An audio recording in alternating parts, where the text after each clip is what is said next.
Pour ne manquer aucune de nos vidéos, abonnez-vous sur Djibouti Kassai. Mesdames et messieurs, fidèles internautes de Djibouti Kassai, bonjour et bienvenue sur votre chaîne. Si c'est la première fois, abonnez-vous parce que si vous êtes abonné, vous n'allez pas manquer une seule émission ou une seule de vidéo que nous vous proposons chaque jour. Je suis Djibouti Kassai moi-même, je suis au Kassai oriental, précisément dans la ville d'Mbujimai. Aujourd'hui, je vais vous faire découvrir comment est-ce que l'on fait le forage au Kassai oriental, précisément en Mbujimai. Pour avoir beaucoup plus de précision, je suis allé auprès de Enabel. Enabel, c'est une coopérative belge, ou ce sont des Belges qui sont ici chez nous au Kassai oriental pour aider les populations qui n'ont pas accès à l'eau potable à avoir de l'eau. Pour d'ample précision, je vais inviter quelqu'un qui va être avec moi ici sur place. Il est Lucas. Avec lui, je vais d'abord lui poser des questions en rapport avec leur projet au Kassai oriental. Leur projet en République démocratique du Congo, je crois que ça va être une très bonne chose. D'un moment à l'autre, je commence avec Lucas. Après Lucas, je vais aussi interviewer les techniciens qui est ici sur les chantiers de forage. Lui va nous parler de toute la situation technique ou tout l'aspect technique. Comment est-ce qu'on arrive à forer et à trouver de l'eau que la population utilise depuis belle lurette ici chez nous. Avec lui, je disais qu'il va nous présenter les projets d'Enabel au Kassai oriental. Bonjour messieurs. Bonjour. Vous appelez comment? Lucas Cornet. Alors moi je suis responsable du projet eau pour le compte d'Enabel qui est l'agence belge de développement ici au Kassai oriental. Agence belge de développement ici au Kassai oriental. Vous êtes responsable du projet eau. Qu'est-ce que signifie projet eau et qu'est-ce que vous faites concrètement? Alors le projet eau ici c'est un projet qui consiste à assurer l'approvisionnement en eau potable pour à la fin 330 000, 350 000 personnes dans la périphérie de la ville de Mbujimai, principalement dans les communes de Bipemba dans laquelle nous nous trouvons ici et dans la commune de Kanchi. On exécute principalement des forages comme vous pouvez voir derrière, qui sont des forages très profonds, très complexes à réaliser. On en a déjà réalisé 4 qui sont totalement productifs. À Bipemba. À Bipemba, exactement. Donc ça, ce sera pour le 5e forage qu'on est en train de faire ici. Et on assure aussi, d'une manière intégrée aussi, toute la production d'électricité qui sera nécessaire pour faire fonctionner les pompes submersibles quand même, parce que ce sont des grosses pompes qui pèsent presque 200-250 kg, des pompes de 4 mètres de haut, qui sont assez impressionnantes. Ici, on a quand même pour ambition d'alimenter un gros nombre de personnes. Donc on a des grosses pompes et pour ça, on a besoin d'une source d'électricité fiable. Et Il n'y a pas de l'électricité, qu'est-ce que vous faites? Il n'y a pas d'électricité ici malheureusement avec des lignes haute tension, moyenne tension qui sont disponibles. Donc on produit l'électricité avec des champs photovoltaïques. Et on fait tourner les pompes directement en relation avec le soleil. Donc il n'y a pas de batterie, il n'y a pas besoin de transformateurs, etc.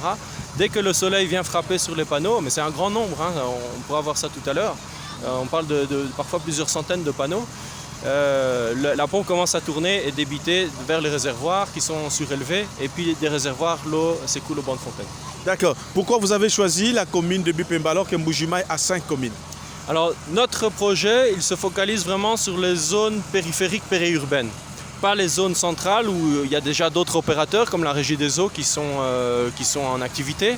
Nous, on concentre notre projet vers les zones périphériques où il y a quand même beaucoup d'habitants qui vivent d'une manière peut-être un peu moins intensive, l'habitat est beaucoup plus extensif et surtout il y a une pénurie d'eau pour cette population-là. Donc pour les encourager aussi à rester dans les zones où ils se trouvent, c'est pour ça qu'on concentre des activités dans ces zones-là. Dans la commune de Bipemba. Alors, monsieur Lucas, dites-moi un peu, la commune de Bipemba est très vaste.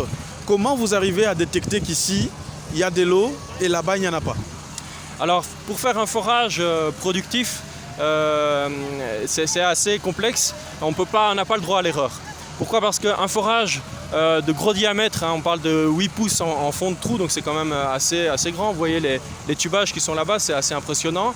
On ne peut pas se permettre de faire le trou, poser le tubage et puis après se rendre compte qu'il n'y a pas d'eau. Donc pour éviter ça, on commence d'abord par une série d'études géophysiques qui sont en fait faites avec des professionnels qui travaillent avec nous, qui vont mesurer en faisant passer du courant dans des câbles et via des piquets une certaine résistivité dans le sol pour essayer de détecter des anomalies géophysiques dans le sous-sol et en fonction de ça nous donner des indications sur la présence ou non d'eau. On n'est jamais sûr avec ces étapes-là qu'on aura de l'eau ou pas, mais ça nous donne déjà une première indication. En deuxième lieu, on fait un forage de plus petit diamètre qui est quand même très difficile et très technique à réaliser jusqu'en bas. Donc là on parle d'une profondeur quand même de presque 200 mètres, hein, parfois même au-delà de 200 mètres. Dans lequel c'est beaucoup trop profond là. C'est très profond, c'est très compliqué. Et on va essayer ensuite de placer dans ces forages de reconnaissance un tubage provisoire pour faire descendre une petite pompe qui est quand même déjà assez grosse, hein, petite pompe par rapport au projet qu'on veut faire, mais qui est quand même déjà une sorte de pompe qui peut débiter dans les 10-15 mètres cubes, donc 1000 litres par heure, et qui va nous donner une indication cette fois sur la présence d'eau dans le sol. Donc si on voit directement que le niveau d'eau chute, c'est un point à abandonner, c'est déjà arrivé. Et dans ce cas-là, on récupère les tubages et on va forer ailleurs. Une fois que... C'est déjà arrivé depuis que vous êtes en Bujumaï? C'est déjà arrivé, donc ça donne cette indication-là qu'il n'y a pas d'eau. Et ça nous permet d'éviter des frais et des travaux très coûteux de forer un forage définitif qui ne sera pas récupérable et pour finir qui ne donnera pas d'eau à la population. C'est ça qui nous permet d'avoir beaucoup de succès sur ce projet et d'avoir des forages productifs qui sont définitifs. Ok. Après avoir foré, vous installez vos matériels très bien. Comment est-ce que vous approvisionnez l'espace tout autour je sais pas moi, des matériels ou quoi, c'est pas Azurep, quelque chose comme ça. Comment vous arrivez maintenant à distribuer de l'eau? Alors, avant de distribuer l'eau, vous voyez ici sur le chantier l'emprise que ça prend. On a tous les tubages qu'on va mettre dans le forage productif. On a 3 sortes de tubages. On commence avec des largeurs de 24 pouces qui sont assez impressionnantes. Après, on a un deuxième télescopage qu'on appelle, où on va placer des tubes de 14 pouces. Et enfin, des tubes de 8 pouces qui sont fabriqués en Europe, en inox, en acier inoxydable. Donc de très très très bonne qualité, très épais aussi, pour nous permettre vraiment de vaincre la roche malgré des éboulements qu'on retrouve dans le sous-sol. Parce qu'on essaie d'exploiter un aquifère, donc une poche d'eau qui se trouve dans des grottes calcaires. En fait, ce sont des cavités dans le sol qui sont très instables. Et dès qu'on va les forer, le sous-sol a tendance à s'effondrer.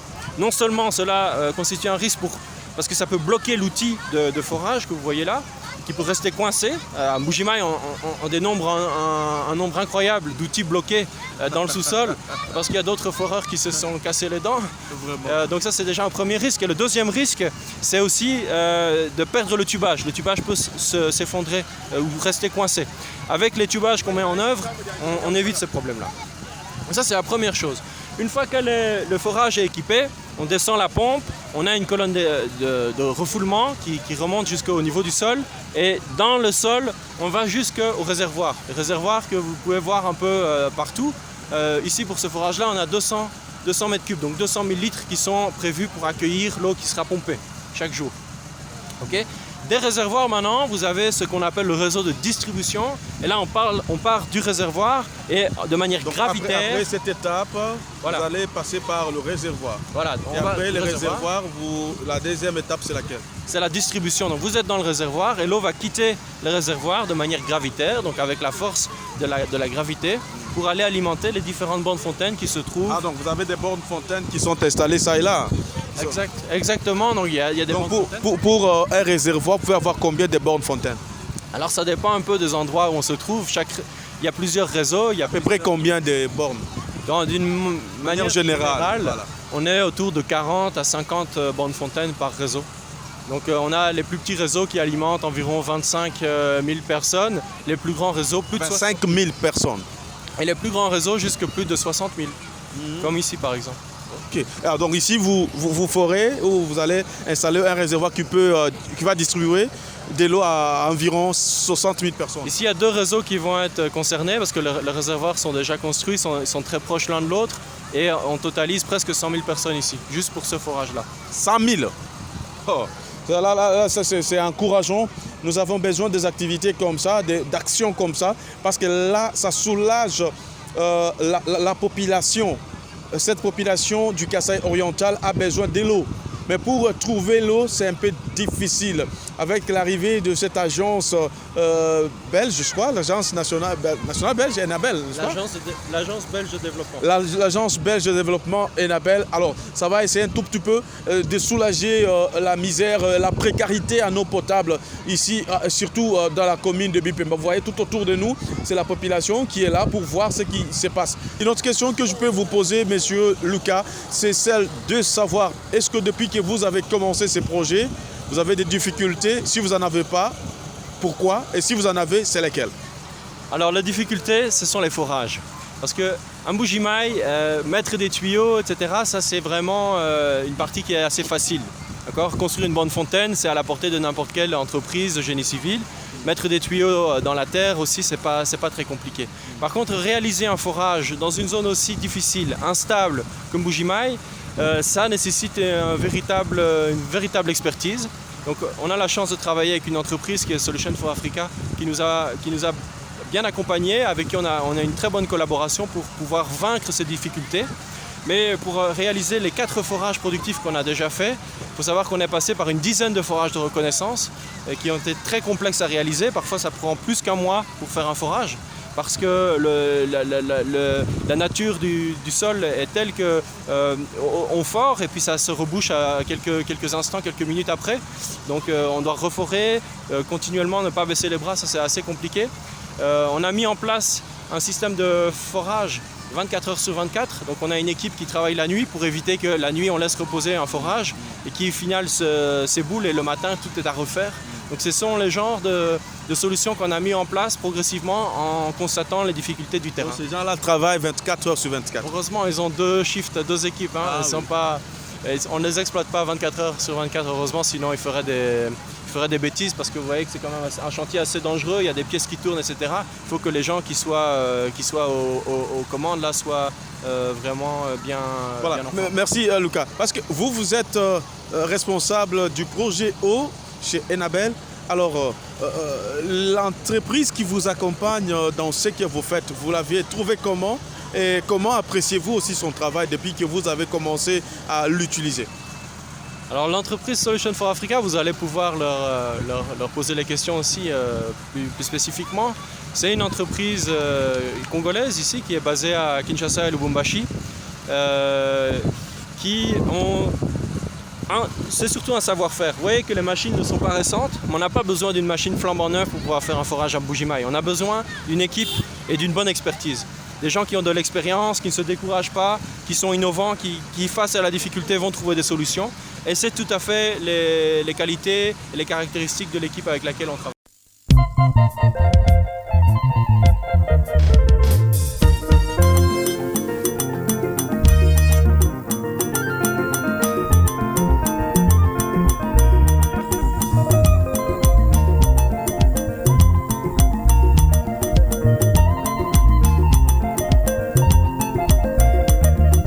Nous sommes sur un autre site de Enabel.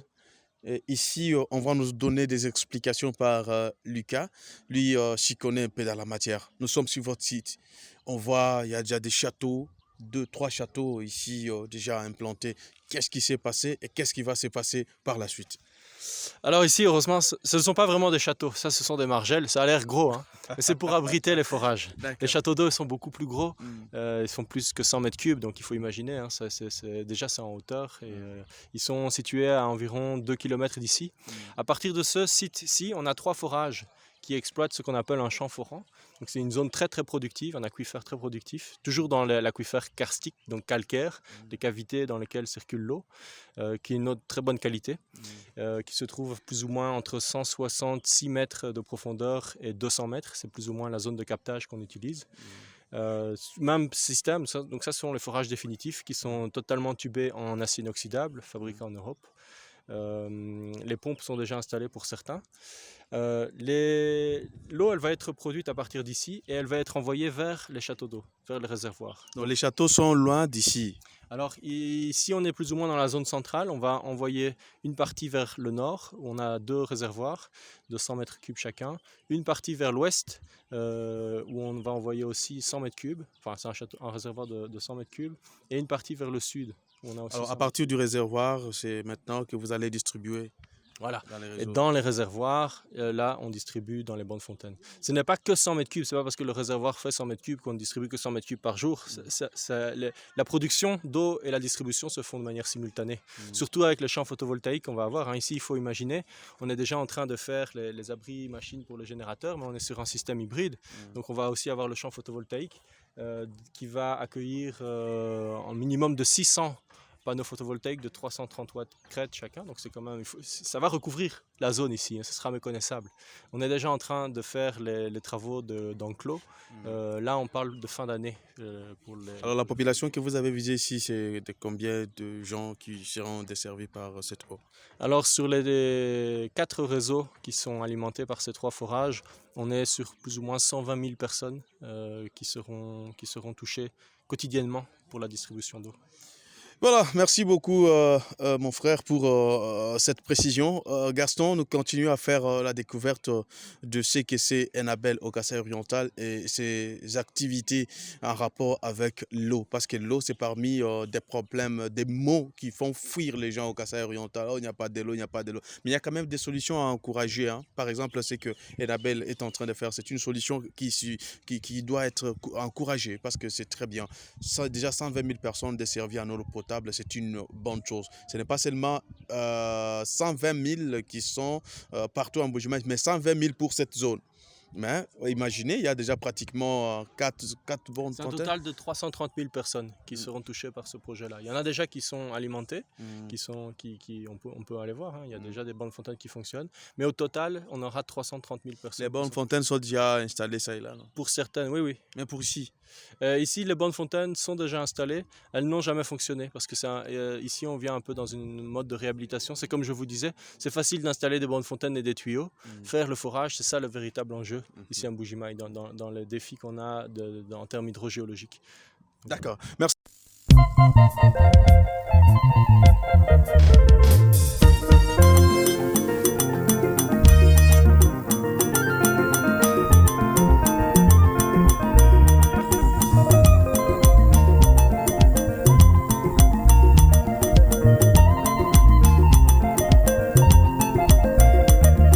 Voilà, merci. Je le disais tantôt que nous devrions poursuivre cette émission avec un technicien qui fait ce travail ici, sur place.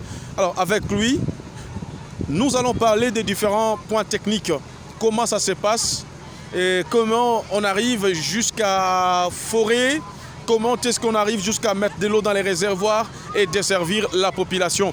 Il est avec moi, il va répondre à toutes mes questions. Bonjour monsieur. Bonjour. Vous vous appelez comment? Moi, c'est M. Francky Kazadi. Oui, monsieur Francky Kazadi, ici, dans cette entreprise, vous occupez quelle fonction? D'accord. Je suis, en fait, ici à Mbujimaï, je supervise les travaux de forage chez Solution for Africa, contrat avec Enabel, et je suis représentant ici. Alors, monsieur Francis Kazadi, vous êtes de Solution for Africa. Très bien. Cette entreprise se trouve où au Congo? La base est à Lubumbashi, mais on est à Lubumbashi, Kinshasa, Kolwezi, Kalemi, Likasi. On travaille presque partout au Congo. Mbujimaï vous a bien quand même accueilli, non? Mbujimaï, ça va. C'est pas la première fois. On a été ici il y a presque 11 ans, 12 ans. Mais là, c'est la deuxième fois et ça vous va arrivez. déjà. Ok. Expliquez-nous un peu comment est-ce que vous arrivez à forer jusqu'à la dernière étape. D'accord. D'abord, pour commencer, je dois vous préciser une chose. Mbujimaï, ce n'est pas un terrain facile. Mbujimaï a ses particularités. Alors, ici à Mbujimaï, pour commencer notre forage, pour commencer les activités, d'abord, on doit faire les études hydrogéologiques. Alors, c'est après ces études-là qu'on va cibler certains points, entre guillemets, potentiels. Et quand on a ce point potentiel, on doit faire un forage qu'on appelle un forage pilote, mais un forage de reconnaissance, pour plus de précision. C'est ce forage de reconnaissance-là qui va nous déterminer si l'endroit est potentiellement bon ou bien productif. Oui, alors ça se passe comme ça. C'est comme là, nous sommes en train de faire un forage de reconnaissance. On l'a commencé aujourd'hui. Ce forage pourra prendre au maximum 12 jours. Dès qu'on le termine, on doit faire ce qu'on appelle le test pompe. C'est-à-dire on doit descendre une pompe, faire les essais de pompage. C'est ces essais de pompage-là qui vont nous donner les résultats si on doit passer à une seconde étape qui est le forage productif ou pas. Voilà, voilà. Que ça en gros d'une manière ramassée. J'aimerais bien, même s'il y a des bruits, qu'on arrive là où on travaille, vous nous expliquez ce qui se passe tout autour, tous les matériels là. Alors Gaston, allons-y ensemble, ne coupez rien, on va voir ce qui se passe avec... Je ne sais pas comment, c'est vous qui m'orientez. On peut voir, et vous m'expliquez étape par étape. On commence par ici par exemple. Oui. Ces bacs, c'est quoi? Oui, ça c'est juste un réservoir d'eau. Il est de 20 mètres cubes. Un réservoir d'eau. Là c'est le bac à boue. Donc, bac à boue. Bac à boue. Gaston, on veut voir le bac à boue là. Bac à boue, là nous faisons le mélange de produits. On a plusieurs produits, mais pour le cas spécifique ici, par rapport au terrain, nous utilisons le drill vis et la bentonite que nous mélangeons. Ça crée une certaine viscosité avec l'eau de mélange qui nous permet, par la pompe d'injection que vous voyez sur la machine là, d'où vient le tuyau vert là. C'est un tuyau d'aspiration. Ce tuyau aspire la boue du bac à boue vers la pompe et la pompe le renvoie vers le devant de la machine, comme vous voyez, là où il y a la rotation là. Là-bas? Oui. Donc la conduite en produit va au-dessus, ça descend dans la tuyauterie que vous voyez là. Ce sont des tuyaux de 7 pouces. Ça descend dans le tuyau. Nous sommes en train de forer en 13 pouces.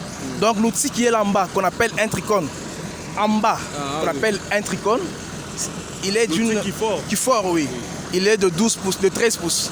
Alors quand il fore, tout ce qu'il y a comme débris pendant sa rotation, pendant son forage, ça remonte avec le produit qu'on injecte. Oui, c'est tout ce que vous voyez en train de passer dans le train là et qu'on décape pour jeter de côté. Ah oui, oui. À part ça, je vois il y a des tubes que vous mettez au sol. Ces tubes-là, vous allez les entreposer combien au total? Bon, en fait, ça dépend du forage. Tout ce qu'il y a comme tas là, sur le tréteau, ce qu'on appelle tréteau là, ça doit entrer. Ça entre pendant le forage. Vous pouvez arriver jusqu'à combien de mètres au total? Oui, bon, comme pour ce forage, la profondeur finale, c'est 200 mètres. 200 mètres. Alors, une autre question de curiosité, là, ce sont des gens qui me demandent, que je vous la pose. Solution for Africa, est-ce que vous êtes là pour travailler seulement avec des grandes coopératives ou une grande, je ne sais pas moi, société, ou un particulier peut aussi vous demander que vous fassiez pour lui un forage? Non, en fait, Solution for Africa travaille avec tout le monde. D'ailleurs, depuis qu'on est ici avec Enabel, on a eu plusieurs demandes, on a eu plusieurs appels. Nous sommes en train de les analyser. Actuellement, on est lié avec Enabel. Dès qu'on finit avec Enabel, on va servir tout le monde. Alors, pour servir les autres, un particulier qui a besoin de vos services, ça peut prendre quelle facture tout autour? Maximum. D'accord, une très bonne question. Mais en fait, le montant de la facture, on ne saura pas la déterminer ici. Comme je vous ai dit au début là, le forage en Mbuji-Mayi a une certaine particularité. Il faudra d'abord des études. Après études, on va vous déterminer la profondeur et même la configuration du sol. Alors, on ne sait pas donner une facture pro forma comme ça directement. D'accord, merci. Est-ce que partout, vous arrivez à forer toujours jusqu'à 200 mètres où il y a les endroits où c'est un peu moins? Oui, pour le Mbuji-Mayi. Oui, pour le cas de Mbuji-Mayi, la profondeur la plus faible qu'on a eue, c'est 177 mètres. On l'a fait à Bobila, mais dans l'ensemble, là, c'est plus de 180 mètres. Ah oui. Voilà. S'il y a une question que je ne vous ai pas posée, vous pouvez vous poser vous-même et répondre parce qu'il y a des milliers de téléspectateurs qui vous suivent à travers le monde. Oui, en fait, on est content d'être à Mbuji-Mayi. C'est vrai, ce n'est pas la première fois. On a été ici il y a 11 ans. C'était un peu difficile par rapport à l'ancienne technologie et tout ce qu'on avait avant. Maintenant, l'entreprise est munie de matériel vraiment approprié par rapport à la configuration de Mbuji-Mayi. vous allez vous renseigner. Il y a eu des projets avant nous, avec Water Facility, avec CTB Enabel actuellement. Ils ont eu beaucoup de difficultés. C'était pas facile par rapport au terrain. Mais on a compris cela. C'est pourquoi on est là. On n'est pas là pour faire juste avec Enabel et partir. Non, non. On sera là avec eux. On sera toujours là. Avec tout le monde. Tout le monde. Ceux-là qui voudront de nos services, ils pourront passer. Il y a les adresses qui sont là et on pourra toujours discuter, planifier et le satisfaire. Merci beaucoup. Mais une autre question avant de terminer, parce que j'avais déjà presque terminé, c'est celle de savoir est-ce que partout il y a l'eau en Mbuji-Mayi? Dans toutes les parcelles, est-ce qu'on peut trouver l'eau? Non, je vous dirais d'emblée non. Mbuji-Mayi n'a pas l'eau partout. D'ailleurs, ici, à part les 4 grands forages qu'on a terminés ici, on a fait plus de 10 forages de reconnaissance. C'est-à-dire, c'était comme des sondages d'eau. C'est pas facile à Mbuji-Mayi, il faut des études au préalable. Ah, ce qui veut dire que quelqu'un peut avoir sa parcelle. D'emblée, il ne va pas dire que je peux facilement trouver l'eau. Il doit falloir qu'il vous appelle pour une expertise avant de procéder au forage. Exact, c'est-à-dire Solution for Africa ne fore pas de trou, il fait de puits. Parce que quand je te fais un trou, c'est-à-dire un forage sans eau, c'est un trou. Merci beaucoup, chers internautes. Merci à vous tous qui venez de suivre cette émission. Vous avez suivi l'intégralité, toutes les questions possibles avec les Belges qui sont ici de Enabel et également notre frère Francis Kazadi de Solution for Africa qui est là en Mbuji-Mayi pour les travaux de forage. Vous pouvez vous aussi chercher un forage, n'hésitez pas de nous contacter, on va lui faire parvenir la nouvelle, on vous met en contact, vous parlez jusqu'à trouver une solution. Je suis Djibo Diakasai, Gaston Moukeba était derrière la caméra. Pour un souci en Mboka République démocratique du Congo, pe bandeko nyonso oyo ya zinga zinga, Agence Espace for Less est à disposition na bino, particulièrement na bandeko na biso ya diaspora, service ya fret o eza na livraison ya 45 jours ya pamba ozwi biloko na yo na kimia pe na pete nyonso.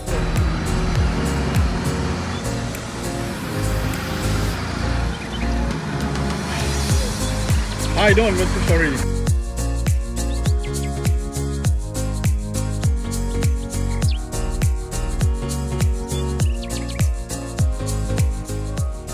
Nos adresses, Toza sur 2809, Satsuma, Driver, Dallas, TZIT 75229. Agence Espace for Less, une compagnie 100% sûre avec un bon service clientèle. Pour ne manquer aucune de nos vidéos, abonnez-vous sur Djibo Diakasai.